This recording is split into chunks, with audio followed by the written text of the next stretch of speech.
let me see what it was actually. All right, we are going to make the pod with a read-only context. So we saw before that you could copy a file to the container and even rebuild the app. That's a thing you evidently want to prevent from happening. And one of the ways of doing that is setting the pod to read to be only read-only.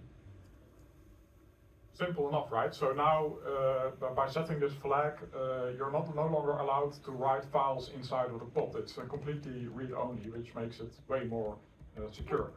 Unfortunately, and I will demonstrate, if I apply this,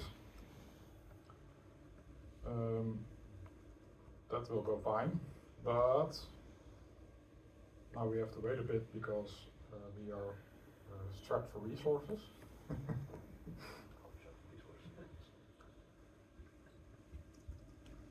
Or I'm making a mistake, but I don't think so.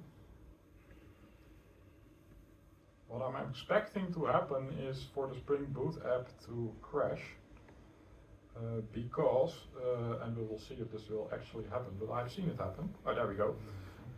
It will crash because, and this is not that uncommon, specifically Spring Boot apps, but other apps as well, require a writable temp folder to actually run, which we just disabled because we made it a read-only file system.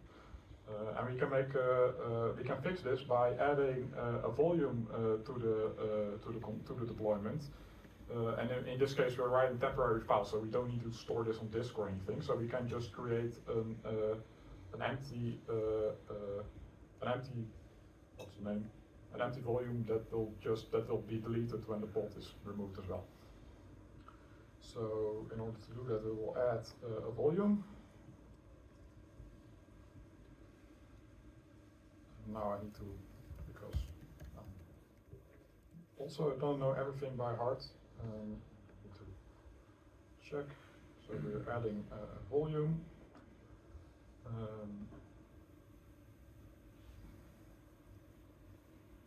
To the deployment. There we go. This does not need to be there twice. Well, I heard someone else applauding when he got his YAML formatted correctly, so there you go. Always a burdensome task, especially when you have 20 people looking at you.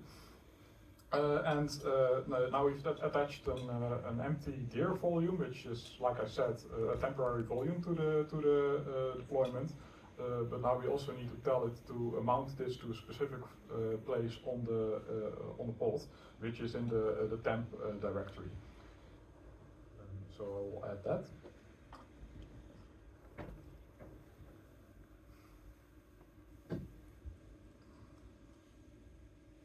So now we're defined a volume named cache volume, which is an emptyDir, which is limited to 500 megabytes apparently. And we've mounted that to the temp folder. So now the container is allowed to write to this only to this temp directory, but not to anywhere else. So if I reapply this configuration, it will not only be. Why am I having 3 customer pods? Oh no! That's me. Oh, yeah. I think the Kubernetes operator is sometimes a bit slow in killing pods. One of the two should disappear at some point.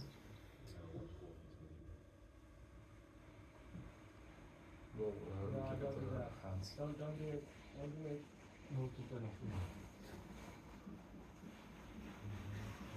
It's restarting it actually. Well, some mysteries will remain. But as we can see,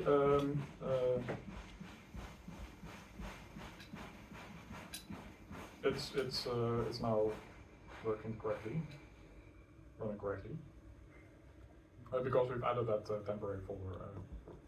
And if you don't believe, it should probably take my word for it. Oh, there we go. That's one is closing down. So we should look at it.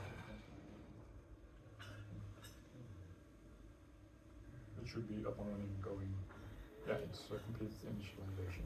Yeah, so when we edit the temp folder, it will actually run. So how many people now would like to see some interaction? How many people